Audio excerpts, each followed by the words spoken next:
आज हम पढ़ने वाले हैं आर्टिकल्स। आर्टिकल्स होते क्या हैं, ये कहाँ काम आते हैं, कैसे कैसे इनका यूज़ होता है, ये सब पढ़ेंगे हम इस वीडियो में। तो आर्टिकल्स से स्टार्ट करते हैं। आर्टिकल्स होते क्या हैं, अगर मैं बोलूँ आर्टिकल्स क्या होते हैं तो हमें पता है ए एंड द, ये क्या होता है, हमारे तीन वर्ड जो होते हैं ये, इन्हीं को हम आर्टिकल्स कहते हैं। ठीक है, तो मैं यहाँ पर लिख देता हूँ उसकी define. The words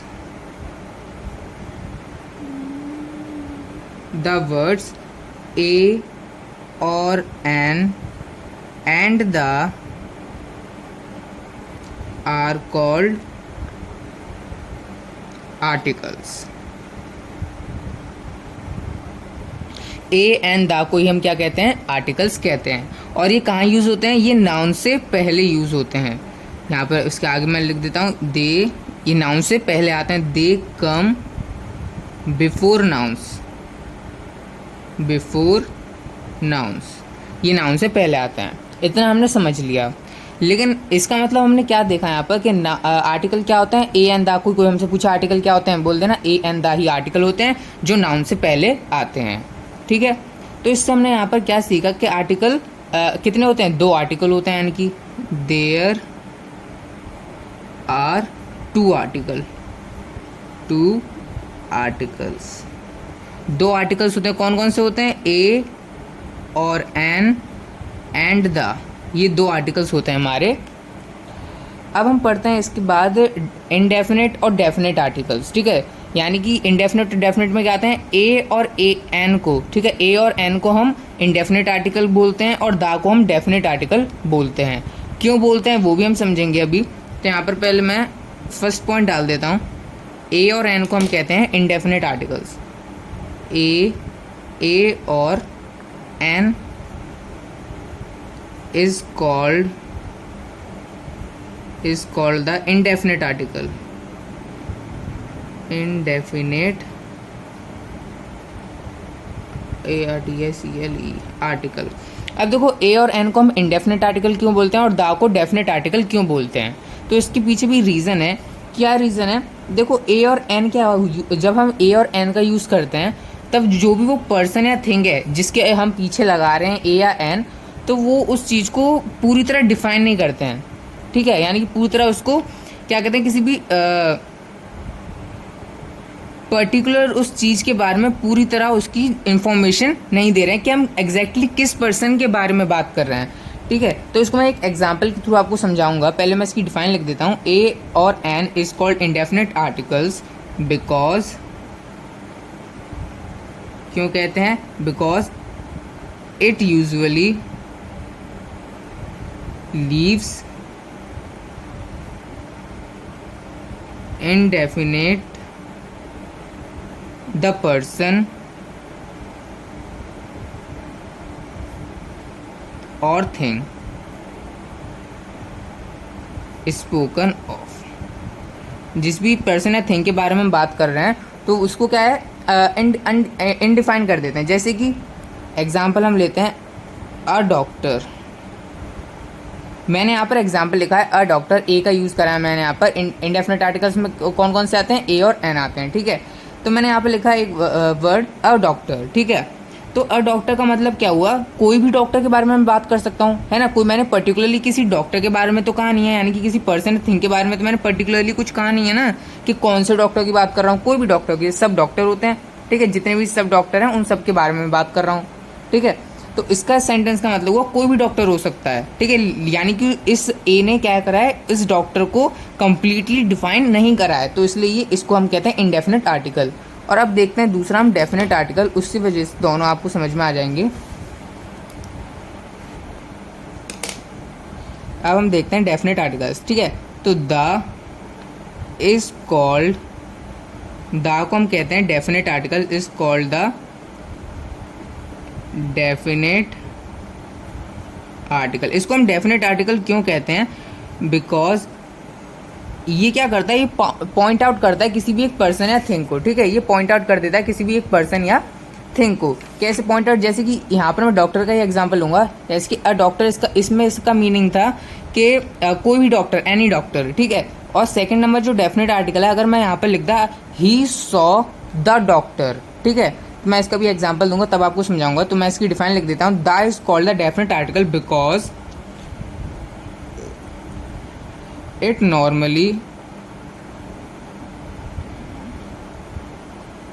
normally points out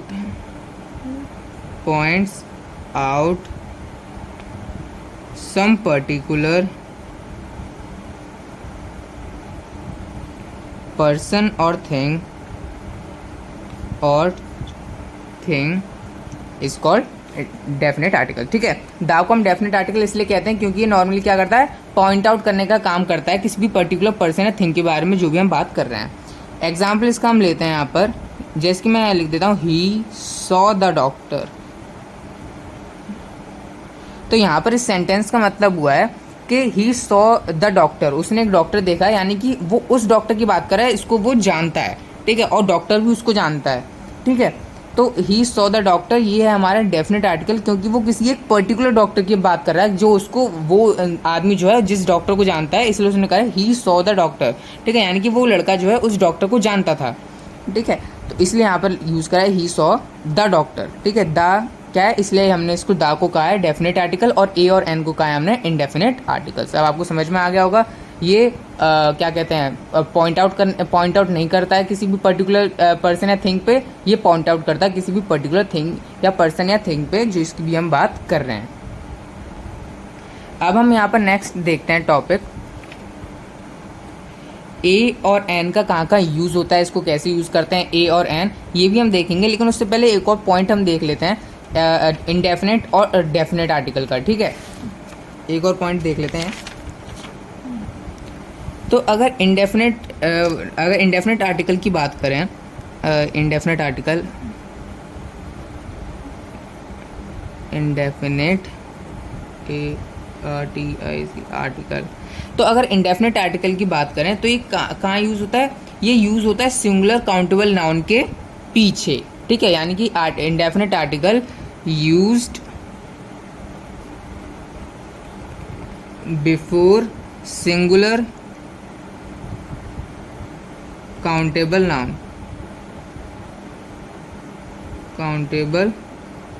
nouns.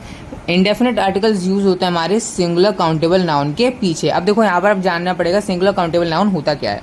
Singular का मतलब होता है एक, काउंटेबल नाउन का मतलब होता है जिस चीज़ को हम गिन सकें। जैसे यहाँ पर 10 कॉपी रखी है, 10 बुक रखे, तो मैं इसको गिन सकता हूँ, ये 10 बुक हैं।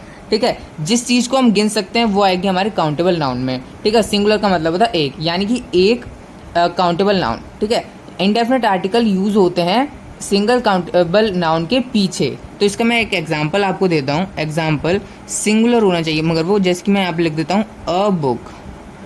अब देखो इंडेफिनेट आर्टिकल क्या होता है, इंडेफिनेट आर्टिकल में क्या क्या आता है, ए और एन आता है। तो मैंने ये एग्जांपल ले लिया अ बुक। ठीक है, ये सिंगुलर काउंटेबल नाउन का ही एक एग्जांपल है बुक, और उसके पीछे मैंने ए लगा दिया क्योंकि इंडेफिनेट यहाँ पे लिखा है indefinite article singular countable noun के पीछे लगते हैं। और क्या हो सकता है, एन ऑरेंज, और क्या हो सकता है, अ गर्ल। तो ये सब इसके एग्जाम्पल हो गए। अब हम देखते हैं डेफिनेट आर्टिकल वाला। डेफिनेट आर्टिकल, डेफिनेट आर्टिकल कहाँ यूज होते हैं, used before singular countable noun. ठीक है, ये सिंगुलर काउंटेबल नाउन में भी यूज होते हैं, और plural plural countable noun and uncountable noun.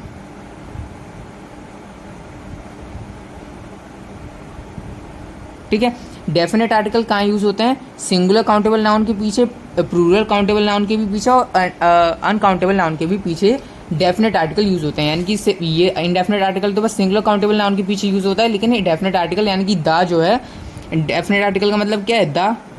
ठीक है, दा क्या यूज होता है, इन सब के पीछे यूज हो सकता है। एग्जाम्पल लेते हैं, पहले हम समझ लेते हैं ये क्या होता है। जैसे कि सिंगुलर काउंटेबल नाउन तो हमने समझ लिया है। प्लूरल काउंटेबल नाउन क्या होता है, जैसे कि सिंगुलर का मतलब होता है वन, प्लूरल का मतलब होता है एक से ज़्यादा, दो या दो से ज़्यादा भी कहते हैं। ठीक है, तो प्लूरल का मतलब होता है दो या दो से ज़्यादा। तो ये इसके भी एग्जाम्पल देखेंगे। अनकाउंटेबल नाउन का मतलब होता है जिसको आप काउंट नहीं कर सकते। ठीक है। हाँ, ऐसी भी चीज़ें हैं जिसको आप काउंट नहीं कर सकते, जैसे कि अगर मैं आपके सामने रख दूं मिल्क, तो आप मैं बोल दूंगा इसको काउंट कर लो, तो आप मिल्क को काउंट नहीं कर सकते। ठीक है, तो वो आएगा हमारा अनकाउंटेबल नाउन की कैटेगरी में। तो इसके एक एक एग्जाम्पल देख लेते हैं जिसमें दा का भी यूज़ होना चाहिए। ठीक है, तो यहाँ पर मैं लिख देता हूँ द। सिंगुलर नाउन में देखो यहाँ पर सिंगुलर नाउन में क्या है, ये सिंगुलर काउंटेबल नाउन में मैं यहाँ पर लिखा था बुक लिखा था। ठीक है, तो यहाँ पर मैं द बुक भी लिख दूंगा बस। ठीक है, ये भी एग्जाम्पल है, दोनों सेम हो सकते हैं। ठीक है, प्लूरल काउंटेबल नाउन में कैसे लिख सकता हूँ, अब देखो प्लूरल यानी कि मुझे बस एस लगाना है। ठीक है, तो मैं बुक्स लिख सकता हूँ, द बुक्स। ठीक है, और अनकाउंटेबल नाउन में क्या है, जिसको आप गिन नहीं सकते, जैसे कि मैंने अभी आपको मिल्क का एग्जाम्पल दिया था, तो मैं यहाँ पे लिख दूंगा द मिल्क।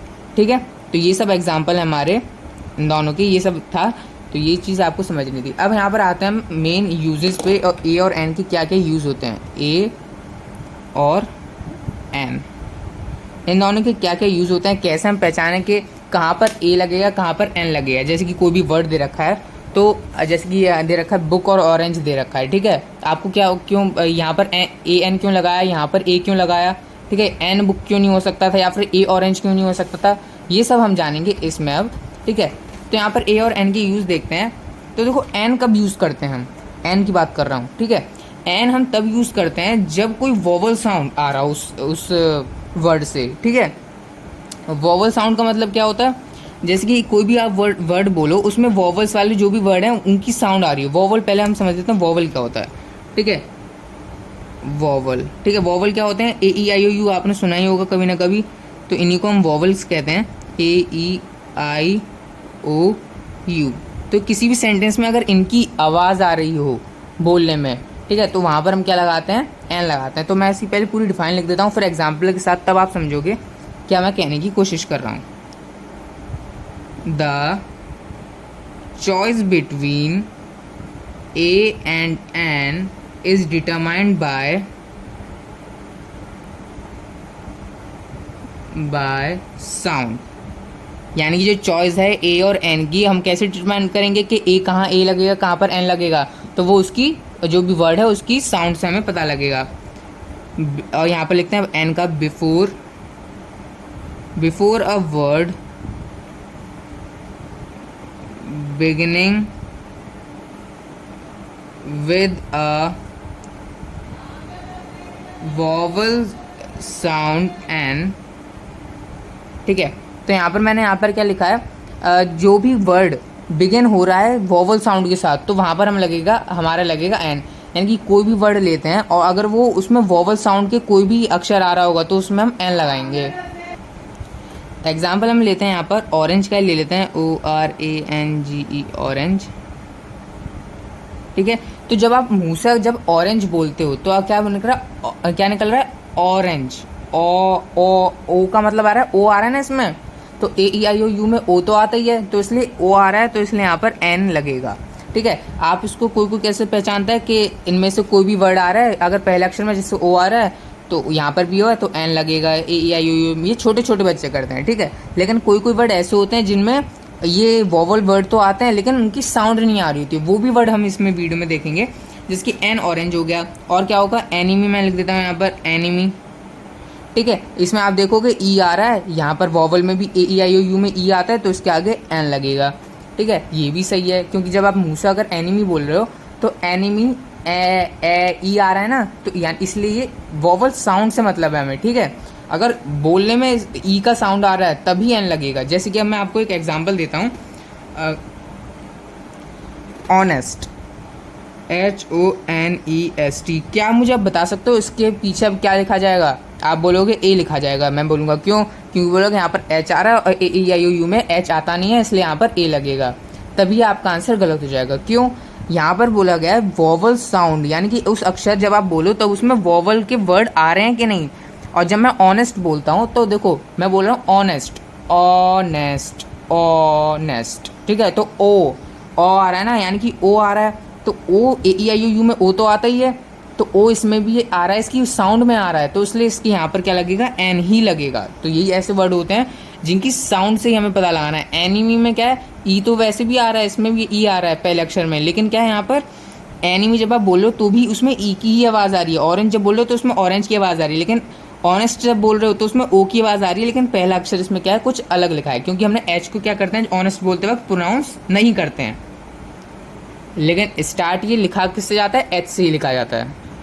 और भी इसके एग्जाम्पल लिख सकते हो, जैसे कि एक और मैं दूँ आपको आवर, ठीक है, तो यहाँ इसके आगे भी एन ही लगेगा, एन आवर, ठीक है, क्योंकि इसमें जब आप बोलोगे आवर तो उसमें भी ओ की साउंड आ रही है पहले, ठीक है। तो ये तो अगर हमारा पहला यूज़, पहला, ठीक है, कि ए एन कब यूज़ करते हैं, हमने अभी तो एन का ही देखा है कि एन कब यूज़ होता है जब उसमें कोई भी वॉवल साउंड आ रहा होता है। अब ए का यूज़ देखते हैं, ए का यूज़ कब होता है। तो देखो सिंपल सी बात है, एन का यूज़ कब होता है, जब वॉवल साउंड आ रहा होता है। तो अब ए बी सी डी, ए से लेकर जेड तक जो भी वॉवल साउंड है, जो भी वॉवल वाले वर्ड हैं उन सबको हटा दो, यानी कि ए ई आई ओ यू को हटा दो, उसके अलावा जो भी वर्ड की साउंड आ रही है वो सब में ए लगा दो, बस बिल्कुल सिंपल है। जैसे कि मैं यहाँ पे लिख देता हूँ, बिफोर, ए कब आता है, before a word beginning with a consonant sound A is used, ठीक है, यानी कि कॉन्सोनेंट साउंड यानी कि वॉवल्स को हटा देते हैं तो जो भी वर्ड बचते हैं उनको हम कॉन्सोनेंट्स बोलते हैं। तो कोई भी वर्ड में से अगर कॉन्सोनेंट साउंड आ रही हो, यानी कि जब हम उस वर्ड को बोल रहे हो तो उसमें ए ई आई ओ यू वर्ड ना आ रहे हो, तो उसी को हम उसमें तब क्या लाएंगे, ए का यूज़ करेंगे।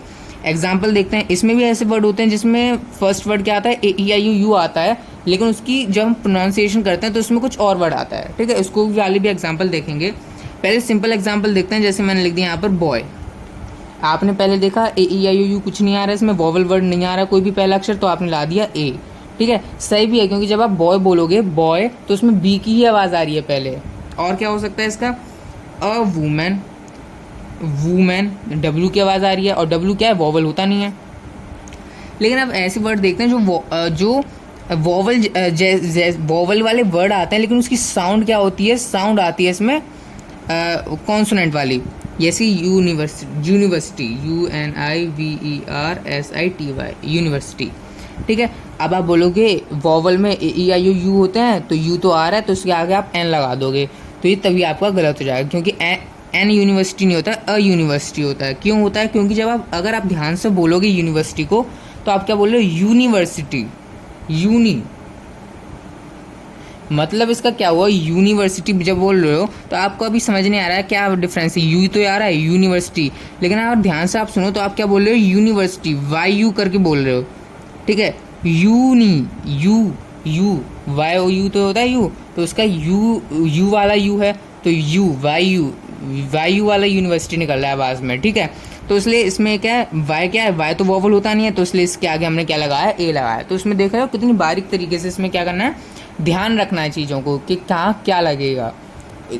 तो आशा करते हैं आपको समझ में आ गया होगा कि जिसमें वॉवल साउंड आ रही होगी तो उसमें हम लगाएंगे ए एन, ठीक है, एन लगाएंगे, और जिसमें कॉन्सोनेंट साउंड आ रही होगी उसमें लगाएंगे हम ए। तो इसके और भी एग्जाम्पल आप चाहो तो लिख सकते हो, जैसे कि इसी तरह यूनियन, अ यूनियन लिखेंगे, अ यूरोप लिखेंगे, जबकि ई आ रहा है लेकिन अ यूरोप ही लिखेंगे, क्योंकि इसमें जो साउंड है वो कॉन्सोनेंट वाली आ रही है, और भी एक्सेट्रा उसके वर्ड्स होते हैं। तो यहाँ तक हमने ये सब चीज़ समझ ली। तो एक और एग्जांपल मैं आपको देता हूँ कि आप बताना अगर आपको आता है तो। जैसे मैंने यहाँ पे लिखा 1 रुपी नोट, ठीक है, 1 रुपी नोट मैंने यहाँ पे लिखा है, एक एग्जाम्पल आपको दिया है। अब मुझे बताओ 1 के आगे क्या आएगा, ए आएगा या एन आएगा, ठीक है। तो क्या कैसे करोगे, 1 आपने अभी मुँह से बोला 1 ठीक है, लेकिन आपको क्या लगेगा, ओ तो आ ही नहीं रहा इसमें, ठीक है, 1 तो 1 की जब आप अगर बोलोगे ध्यान से, अगर आप सुनो तो आप क्या बोल रहे हो, 1 बोल रहे हो जी, 1 का मतलब 1 बोल रहे हो, 1 कोई विन बोलता है, ठीक है, विन तो वैसे कुछ ज़्यादा बोलते नहीं है, 1 ही बोल रहे हैं। तो 1 में देखो क्या बोल रहा है, 1 को हम जब बोल रहे हैं तो पहले W आ रहा है, ठीक है, 1 ठीक है, तो पहले क्या आ रहा है, हमारा अक्षर क्या है, W आ रहा है, ONE 1 लिखते हैं, लेकिन हम बोल क्या रहे हैं, 1 ठीक है। तो उसमें क्या है, इसके हिसाब से अगर वो आप वर्ड देख के करते हो तभी आपको यहाँ पर क्या गलत हो जाएगा, ई आई ओ यू में से वॉवल साउंड आप वॉवल अक्षर देख लोगे और एन लिख दोगे, तभी आपका गलत हो जाएगा, जबकि यहाँ पर आएगा ए। ए क्यों आएगा? क्योंकि जब हम इसको प्रोनाउंस कर रहे हैं वन को तो लिखा जाएगा WON, वन वन वन, ठीक है। तो वन इसलिए यहाँ पर W पहले आ रहा है और W कॉन्सोनेंट होता है, तो इसलिए हम इसके आगे ए लगाएंगे, ठीक है। अब आपको ये चीज़ समझ में आ जानी चाहिए। यहाँ तक तो हमने कर लिया ये सब चीज़, लेकिन एक और गलती मैं आपको बता देता हूँ जो आजकल के लोग कर रहे हैं। क्या है? जैसे कि हम बोलते हैं होटल, ठीक है, होटल। अब मैं यहाँ पे लिख दूँ एन होटल और यहाँ पे लिख दूँ अ होटल, कौन सा सही है? आपको बता दूं कि दोनों ही सही हैं, क्योंकि हम क्या करते हैं, जैसे कि हम इंडियंस हैं तो हम क्या करेंगे, हम क्या बोलते हैं होटल, होटल तो ही बोलते हैं हम होटल, लेकिन विदेश में क्या बोलते हैं लोग, बोलते हैं होटल, होटल, ठीक है। यानी कि क्या समझ में आया हमें, हम इंडियंस क्या करते हैं, हम एच पे ज़्यादा जोर देते हैं, होटल होटल, लेकिन जब विदेशी लोग होते हैं जो बाहरी कंट्रीज़ में रहते हैं वो होटल यानी कि एच पे ज़्यादा जोर नहीं देते हैं, वो ओ पे ज़्यादा जोर देते हैं। और जो इंसान ओ पे ज़्यादा जोर दे रहा है वो एन लगाएगा, और हम इंडियंस जो एच पे ज़्यादा जोर दे रहे हैं वो हम ए लगा रहे हैं, इसलिए उसके आगे, ठीक है। तो इसलिए ये दोनों ही सही हैं, वो उस हिसाब से जिस हिसाब से सब लोग प्रोनाउंसिएशन कर रहे हैं, ठीक है। ये चीज़ हम आपको समझ में आ जानी चाहिए। अब देखो यहाँ पर नेक्स्ट क्या पढ़ेंगे, नेक्स्ट पढ़ेंगे हम use of the definite article. A और एन का यूज़ हमने पढ़ लिया, अब हम पढ़ते हैं यूज़ ऑफ डेफिनेट आर्टिकल, उसके बाद हम पढ़ेंगे यूज़ ऑफ इनडेफिनेट आर्टिकल्स। ये बहुत ज़्यादा इंपॉर्टेंट है, use of the definite article, ठीक है। यानी कि डेफिनेट आर्टिकल का कहाँ यूज़ होता है। डेफिनेट आर्टिकल क्या होते हैं, जिसमें दा आता है, ठीक है। दा को ही हम डेफिनेट आर्टिकल कहते हैं, जो किसी पर्टिकुलर पर्सन या थिंग को पूरी तरह डिफाइन कर रहा है। यानी तो फर्स्ट हम क्या लिखते हैं, इसकी वो डेफिनेशन लिख देते हैं जो हमने सबसे पहले लिखी थी। क्या लिखेंगे, when we talk about a particular person और थिंग, पर्सन और थिंग और वन ऑलरेडी रिफर्ड, उसी को हम क्या कहते हैं, डेफिनेट आर्टिकल कहते हैं। इसके एग्जाम्पल भी आप लिख सकते हो। एग्जाम्पल मैंने देखो, पहले मैंने आपको बताया था ही सॉ द डॉक्टर, ठीक है। तो मैं इस बार अलग से एग्जाम्पल देता हूँ, the book you want is out of print, ठीक है। यहाँ पर भी क्या है, कहाँ पर किस चीज़ की बात हो रही है, विच बुक, कौन सी बुक। तो दा क्या करता है, दा का काम क्या होता है, मतलब डेफिनेट आर्टिकल्स में को दाय कहते हैं, ठीक है। दा उसमें यूज़ होता है, दा को हम डेफिनेट आर्टिकल कहते हैं। तो डेफिनेट आर्टिकल क्या होते हैं, जो भी किसी भी पर्टिकुलर पर्सन या थिंग को पूरी तरह डिफाइन कर दे, उसी को हम डेफिनेट आर्टिकल कहते हैं। तो यहाँ पर बोलोगे द बुक लिखा है, तो बुक तो बोलोगे, बुक तो कोई सी भी हो सकती है इसमें, लेकिन नहीं, द बुक यू वॉन्ट, जो बुक तुम्हें चाहिए थी, ठीक है। यानी कि जो भी शॉपकीपर है बोल रहा है जो बुक तुम्हें चाहिए थी, जो भी बुक उसने बताई हो उसको कभी ना कभी, तो वो उसको पॉइंट आउट कर रहा है, उसी बुक, पर्टिकुलर बुक को पॉइंट आउट कर रहा है इनडायरेक्टली, ठीक है। जो बुक तुम्हें चाहिए थी वो बुक आउट ऑफ प्रिंट है, ठीक है। तो यहाँ पर विच बुक, तुम्हें जो चाहिए थी वाली बुक, तो इसमें क्या पर्टिकुलर बुक की बात कर रहा है इसमें, ठीक है, सभी बुक की बात नहीं कर रहा है, तो इसलिए भी यही एग्जाम्पल होगा डेफिनेट आर्टिकल का। सेकंड एग्जाम्पल भी अगर आप लेना चाहो तो ले सकते हो, let's go to the park. अब इसमें और कंफ्यूजन होगा, let's go to the park, अब बोलोगे ये तो पक्का इंडेफिनेट आर्टिकल है, क्यों, क्योंकि ये किसी पर्टिकुलर पार्क के बारे में तो बोल नहीं रहा है कि हम चलो नेशनल पार्क चल रहे हैं, चलो कहीं और चल रहे हैं। तो यहाँ पर मैं इसको एग्जाम्पल दे दूँ, let's go to the park, ठीक है। लेकिन जैसे कि किसी भी दोस्त से कह रहा है, किसी से भी कह रहा है चलो पार्क चलते हैं, तो वो किस पार्क की बात कर रहा है, अपने दोस्त से, जो भी उसके आसपास है, यानी कि जो भी उसके टाउन में जो भी पार्क है उसकी तो बात कर रहा है, ठीक है। यानी कि इसमें भी वो किसी पर्टिकुलर पार्क की बात कर रहा है, तो इसलिए ये भी क्या होगा, डेफिनेट आर्टिकल होगा, क्योंकि इसमें भी कोई ये पर्टिकुलर पार्क की बात कर रहा है। Let's go to the park, चलो पार्क चलते हैं, तो यानी कि ऐसा तो नहीं वो विदेश की पार्क की बात करेगा, तो जो भी उसके टाउन में पार्क है उसी की बात कर रहा है, इसलिए ये भी क्या हो, डेफिनेट आर्टिकल होगा। तभी इसमें क्या थोड़ा बहुत ईजी सा भी लगता है, कंफ्यूजन सा भी लगता है, लेकिन है ईजी। तो मैं आपको और एग्जाम्पल देके कंफ्यूज करता नहीं हूँ। तो इसी के साथ हम नेक्स्ट उसमें आते हैं, नेक्स्ट पॉइंट पे आते हैं। फर्स्ट पॉइंट हमने यहाँ पे लिख लिया, सेकंड पॉइंट अब हम देखते हैं। सेकंड पॉइंट में क्या होगा, सेकंड पॉइंट हम लेते हैं डेफिनेट आर्टिकल का यूज़ और कहाँ होता है। डेफिनेट आर्टिकल का यूज़ होता है सिंगुलर नाउन के साथ, ठीक है। लेकिन कब होता है, उसमें भी एक वो है, क्या कहते हैं उसका नाम, उसके साथ भी एक चीज़ जुड़ी हुई है। पहले मैं लिख देता हूँ, when a singular noun meant to represent a whole class. इसका मतलब क्या हुआ, कोई भी जो सिंगुलर नाउन है वो रिप्रेजेंट कर रहा हो होल क्लास को, उसके पीछे क्या लगेगा, डेफिनेट आर्टिकल लगेगा। यानी कि कोई भी सेंटेंस हो लेकिन वो क्या हो, सिंगुलर नाउन वाला सेंटेंस हो, और लेकिन वो जो सिंगुलर नाउन है वो रिप्रेजेंट कर रहा हो होल क्लास को। यहाँ पर क्लास का मतलब है उसकी पूरी जो जनजाति, जो पूरी उसकी कैटेगरी है, उस सब को पूरा डिफाइन कर रहा हो। ठीक है, इसका एग्जाम्पल देंगे तब आपको अच्छे से समझ में आएगा। लेकिन आपके दिमाग में क्या आ रहा हो, कोई भी सिंगुलर नाउन हो, यानी कि सिंगुलर यानी कि एक नाउन हो, वो होल क्लास को कैसे रिप्रेजेंट कर देगा। ठीक है, आप क्या सोच रहे हो, एक बच्चा पूरी क्लास को कैसे रिप्रेजेंट कर देगा। ठीक है, लेकिन वो भी कर देगा, कैसे करेगा, एग्जाम्पल के साथ देखते हैं हम।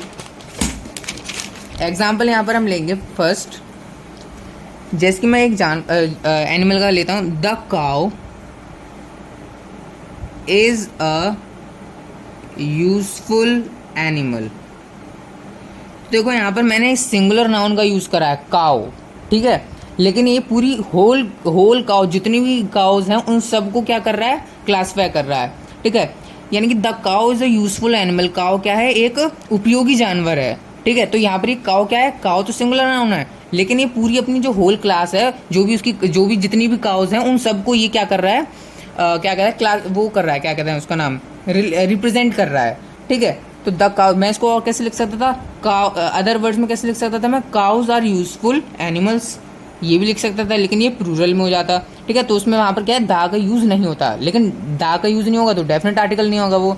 तो कोई भी सेंटेंस वैसे अगर दिया गया हो और डेफिनेट आर्टिकल आपको पता है कि लगेगा कि नहीं, तो उसमें क्या है, वो सिंगुलर नाउन होना चाहिए, लेकिन उसका मीनिंग जो है वो रिप्रेजेंट किसको करना चाहिए, होल क्लास को करना चाहिए। और एग्जाम्पल के साथ अभी हम इसको समझते हैं, the horse is a Nobel animal. ठीक है, हॉर्स क्या है, horse is a Nobel animal. ठीक है, यहाँ पर जो हॉर्स है सिंगुलर नाउन है, लेकिन ये रिप्रेजेंट कर रहा है अपनी पूरी क्लास को। ठीक है, और भी एग्जांपल दे सकते हो, द कैट लव्स कंफर्ट। ठीक है, कैट को क्या पसंद है, आराम करना बहुत पसंद है कैट को। तो यहाँ पर कैट की जो सिंगुलर नाउन है, लेकिन एक सभी कैट को रिप्रेजेंट कर रही है, यानी सभी कैट्स के बारे में बात हो रही है कि सभी कैट्स को आराम करना पसंद है। ठीक है, तो वही चीज़ है, यहाँ पर सिंगुलर नाउन का यूज हो रहा है, लेकिन उसका मीनिंग वो रिप्रेजेंट किसको कर रहा है, होल क्लास को कर रहा है। तो यही होगा हमारा सेकेंड पॉइंट। तो वही कहाँ पर हमारा डेफिनेट आर्टिकल का यूज़ होता है, यानी कि दा का यूज़ होता है। थर्ड पॉइंट अब देखते हैं हम, और क्या हो सकता है यहाँ पर। जैसे कि मैं आपको थर्ड पॉइंट को करने से पहले एक चीज़ बता रहा हूँ, जैसे कि मैन और वूमेन, आपने दो वर्ड तो सुने होंगे, मैन और वूमेन। तो इन वर्ड में क्या खास बात है, ये दोनों क्या है, इन दोनों में आर्टिकल का यूज़ नहीं होता है। ठीक है, यानी कि हम क्या लिखते हैं, मैन अकेला ही लिख सकते हैं। जैसे कि कोई मैं सेंटेंस लिखूँ, man is the only animal that uses fire. Man ही एक ऐसा आदमी है जो क्या कहते हैं, आग को यूज़ करता है। मैन ही एक ऐसा जानवर है जो आग को यूज़ करता है। ठीक है, तो यहाँ पर ए, द, एन किसी का भी आर्टिकल का यूज़ नहीं हुआ। ठीक है, जैसे कि वुमेन का एग्जांपल लूँ, वुमेन इज मैंस मेट, यानी कि वुमेन क्या होती है, वुमेन मैंस की मेट होती है, यानी कि साथी होती है। तो यहाँ पर कोई भी आर्टिकल का यूज़ नहीं हुआ है, लेकिन प्रेजेंट डे में यहाँ पर इसमें भी आर्टिकल लगा दिए गए हैं, जैसे कि अ मैन, अ वुमेन, जैसे कि a woman is more sensitive than a man. तो यहाँ पर भी क्या है, ए का यूज़ हो रहा है, यानी कि आर्टिकल का इसमें भी यूज़ हो रहा है। तो इतना तो यहाँ पर हमने समझ लिया। अब यहाँ पर कुछ ऐसी चीज़ों के बारे में बात करते हैं जहाँ पर दा का यूज़, यानी कि डेफिनेट आर्टिकल का यूज़ होता है। और कहाँ पर होता है, before some proper names, before some proper names, यानी कि कोई प्रॉपर नेम से पहले। प्रॉपर नेम जैसे कि कोई भी ओशियन का नाम ले लो, कोई भी रिवर का नाम ले लो। जैसे रिवर में क्या है, गंगा, तो हम उसका है क्या लिखते हैं, गंगा तो लिखते नहीं है, द गंगा लिखते हैं, क्योंकि ये कोई एक प्रॉपर नेम है। और क्या, द नील, ये भी एक रिवर का नाम है। ठीक है, सेकंड हम यहाँ पर कोई ओशियन का नाम ले लेते हैं, जैसे कि पैसिफिक ओशियन होता है, तो हम उसको क्या लिखते हैं, the Pacific, PACIFIC, the Pacific Ocean. ठीक है। और कोई सी का ले लेते हैं, the Black Sea, the Black Sea. तो ये सब क्या है, ये सब एग्जाम्पल है। और भी बहुत सारे होते हैं, जैसे कि डेजर्ट का होता है, ग्रुप ऑफ आइलैंड्स का होता है, माउंटेन रेंज का होता है, जैसे कि द हिमालयाज। तो ये सब क्या होते हैं, इन सबको भी जो प्रॉपर नेम्स होते हैं उनके आगे भी हम क्या लगते हैं, द लगाते हैं। ये हो गया हमारा थर्ड पॉइंट। फोर्थ पॉइंट हमारा क्या होगा यहाँ पर, फोर्थ पॉइंट में जैसे कि कोई कोई पर्टिकुलर एक ग्रंथ होते हैं ना, कोई पर्टिकुलर बुक्स होती हैं, उनके आगे भी हम दा लगाते हैं। ग्रंथ जैसे कि क्या होते हैं, जैसे कि the Vedas, Vedas, the Puranas, the Puranas. और क्या हो सकते हैं, द रामायणा, द रामायणा। ठीक है, लेकिन अभी हम करंट टाइम में क्या इसको कैसे बोलते हैं, वाल्मीकि रामायण। ठीक है, तो वो भी क्या है, वो भी सही है, the Vedas, the Purana, the Ramayana. Fifth point यहाँ पर क्या होगा, द का यूज और कहाँ होता है, बिफोर नेम्स ऑफ थिंग्स, यानी कि थिंग्स कैसी यूनिक थिंग होनी चाहिए। ठीक है, यूनिक थिंग के पीछे भी हम द का यूज करते हैं, और वो यूनिक किस लिए होनी चाहिए, उसकी जो भी खासियत है उसकी वजह से। ठीक है, तो यहाँ पर मैं लिख देता हूँ before names of things unique of their kind. ठीक है, यानी कि वो थिंग्स के पीछे भी दा लगाएंगे जो अपनी वजह से कुछ उनके अंदर कुछ यूनिक चीज हो, जैसे कि जो भी जानते हो वो लिख दो, the sun, the moon, the earth, the ocean, the sea, the sea. और क्या हो सकता है, और भी बहुत सारी चीज़ हो सकते हैं, जो लिखना चाहो वो लिख दो। ठीक है, before names of things unique of their kind. ठीक है, फिफ्थ पॉइंट हो गया ये। सिक्स्थ पॉइंट हमारा अब क्या लिखते हैं यहाँ पर, और कहाँ पर डेफिनेट आर्टिकल यानी कि द यूज होता है, with superlative degree. With, six point होगा हमारा विद सुपरलेटिव डिग्री। देखो अब पहले यहाँ पर जान लो, सुपरलेटिव डिग्री के साथ दा तो यूज होता है, यानी कि डेफिनेट आर्टिकल तो यूज होता है, लेकिन सुपरलेटिव डिग्री होता क्या है हमें ये पता हो तो आगे का पता चले हमें। देखो सुपर, तीन तरह की डिग्री होती हैं। ठीक है, पॉजिटिव डिग्री, कंपैरेटिव डिग्री और सुपरलेटिव डिग्री। ठीक है, पॉजिटिव डिग्री क्या होती है, जैसे कि मैं बोलूँ राम्स मैंगो इज स्वीट। ठीक है, तो यहाँ पर मैंने क्या लिखा है, राम मैंगो इज स्वीट। ठीक है, ये हो गया हमारा पॉजिटिव डिग्री। एक पॉजिटिव तरीके से उसने क्या बोला है कि राम मैंगो इज स्वीट, यानी कि राम के जो आम है वो मीठे हैं। ठीक है, कंपैरेटिव डिग्री नाम से हमें पता चल रहा है किसी दो या दो से ज़्यादा चीज़ों के बीच में कंपैरिजन हो रहा हो, यानी कि मैं यहाँ पर एक और नाम ले लेता हूँ, Hari's mango is sweeter than Ram. ठीक है, राम के आम से ज़्यादा स्वीट क्या कहते हैं, हरी के क्या है, मैंगो है। ठीक है, यानी कि हरी के मैंगो ज़्यादा स्वीट हैं राम के मैंगो से। तो ये हो गई हमारी कंपैरेटिव डिग्री। अब जो हमें पढ़नी है सुपरलेटिव डिग्री वो समझते हैं। तो यहाँ पर एक और बच्चे का नाम ले लेता हूँ, Mohan's mangoes, Mohan mango is the sweetest of all. ठीक है, यहाँ पर मैंने थोड़ा सा एग्जाम्पल दे दिया है। Mohan mango is the sweetest of all, यानी कि मोहन के जो मैंगो हैं, लास्ट में हमने क्या कह दिया, वो सबसे ज़्यादा मीठे हैं। जितने भी लोग हैं उन सबसे ज़्यादा मीठे कितने किसके मैंगो हैं, मोहन के मैंगो हैं। तो ये हो गया हमारा सुपरलेटिव डिग्री। यानी कि देखो पॉजिटिव डिग्री, पॉजिटिव यानी कि वो राम के आम मीठे हैं। ठीक है, कंपैरेटिव डिग्री दो के बीच में हो गई कंपैरिजन। ठीक है, कि हरी के मैंगो ज़्यादा स्वीट हैं राम से। और सुपरलेटिव डिग्री यानी कि सुपर कौन है, यानी कि सबसे बढ़िया किसके आम है, तो वो किसके हैं, मोहन के सबसे बढ़िया आम है। तो वो हो गई हमारी सुपरलेटिव डिग्री। सुपर का सुपरलेटिव डिग्री का नाम से पता चल रहा है सुपर कोई चीज़ हो। ठीक है, तो सुपरलेटिव डिग्री हमने समझ लिया। तो सुपरलेटिव डिग्री के साथ भी दा का यूज यानी कि डेफिनेट आर्टिकल लगाया जाता है। जैसे कि इसका मैं एक एग्जाम्पल भी दे देता हूँ, this is the best book of elementary chemistry. Elementary chemistry यानी कि क्या है, this is the best book of elementary chemistry. यहाँ पर सुपरलेटिव डिग्री है और उसके साथ हमने दा का यूज करा है। तो यहाँ इस सेंटेंस का मतलब क्या हुआ, जितनी भी एलिमेंट्री केमिस्ट्री की बुक है उन सब में से बेस्ट ये बुक है जो मेरे पास है। ठीक है। तो यहाँ पर सुपरलेटिव हुआ जैसे कि मोहन के मैंगो सभी मैंगो से ज़्यादा मीठे हैं, वैसे ही यहाँ पर हुआ सभी वो एलिमेंट्री केमिस्ट्री में सबसे ज़्यादा बेस्ट जो बुक है वो मेरे पास है। तो वो इसमें सुपरलेटिव वाला सुपरलेटिव डिग्री वाला वो पूरा सेंटेंस है, उसमें दा का हमने यहाँ पर यानी कि डेफिनेट आर्टिकल का यूज़ करा है। ये हो गया। 8th पॉइंट हमारा होगा यहाँ पर हम कहाँ कहाँ पर और यूज़ करते हैं डेफिनेट आर्टिकल का, विद ऑर्डिनल्स। ऑर्डिनल्स के साथ भी हम यहाँ पर क्या करते हैं, डेफिनेट आर्टिकल यानी कि दा का यूज़ करते हैं। अब बोलोगे ऑर्डिनल्स क्या होते हैं, अब देखो आप बोलते हैं ना first second third fourth fifth six seventh eighth ninth tenth, यही क्या होते हैं, इन्हीं को हम ऑर्डिनल्स कहते हैं। ठीक है, 1 2 3 को नहीं, फर्स्ट सेकंड थर्ड फोर्थ जो बोलते हैं, मैं फर्स्ट क्लास में हूँ, सेकंड में हूँ, थर्ड में हूँ, फोर्थ में हूँ, फिफ्थ में हूँ, ठीक है, तो इन्हीं को हम क्या कहते हैं, ऑर्डिनल्स कहते हैं। तो ऑर्डिनल्स तो यानी कि इस टाइप के जो वर्ड आएंगे उन सब में क्या लगेगा, उन सब के पीछे भी दा लगेगा। जैसे कि he was the first man to arrive. ठीक है, तो यहाँ पर भी फर्स्ट आ रहा है, तो फर्स्ट क्या है यहाँ पर, ऑर्डिनल है। ठीक है, फर्स्ट सेकंड थर्ड फोर्थ सब ऑर्डिनल होते हैं, तो ये क्या होगा, उसके पीछे इसलिए हमने दा लगाया। फर्स्ट एग्जाम्पल हो गया, सेकंड एग्जाम्पल और देख सकते हो, तो द नाइन्थ, दा लगाया, नाइन्थ के पीछे क्या लगाया, दा लगाया। The 9th chapter of the book is very interesting. ठीक है, इसके पीछे 9th के पीछे भी हमने यहाँ पे क्या है, दा लगाया है। 8th हो गया यहाँ पर हमारा। 9th पॉइंट देखते हैं अब हम।